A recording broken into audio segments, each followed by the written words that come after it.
Jane Sanders' campaign job is unofficial, but her role is critical. Anything that Bernie needs, throughout his career, he'll pull me in and say, I need this new area that I need some research on, or I need you to go change my airline tickets because I'm running late. Her influence extends well beyond just support. It's unusually focused on substance.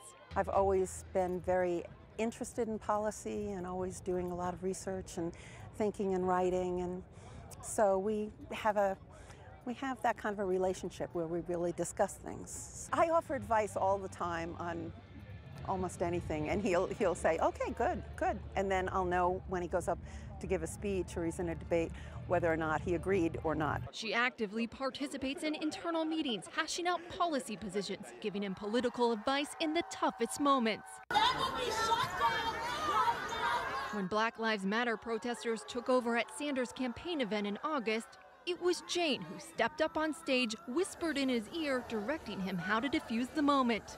And is on message when asked about her potential future as First Lady. You are vying, in a way, for the same job as Bill Clinton. I think they're both they've done a lot in terms of public service. I think what we're trying to do is move the country in a more progressive way. Their love story has roots in politics. And Jane and I have been married for 27 years. All right.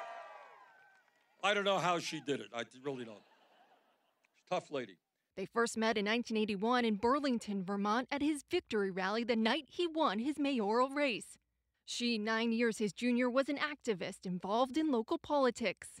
He hired her in his office and they fell in love. 7 years later, they were married with 4 children, all from each of their previous marriages. They now have 7 grandchildren.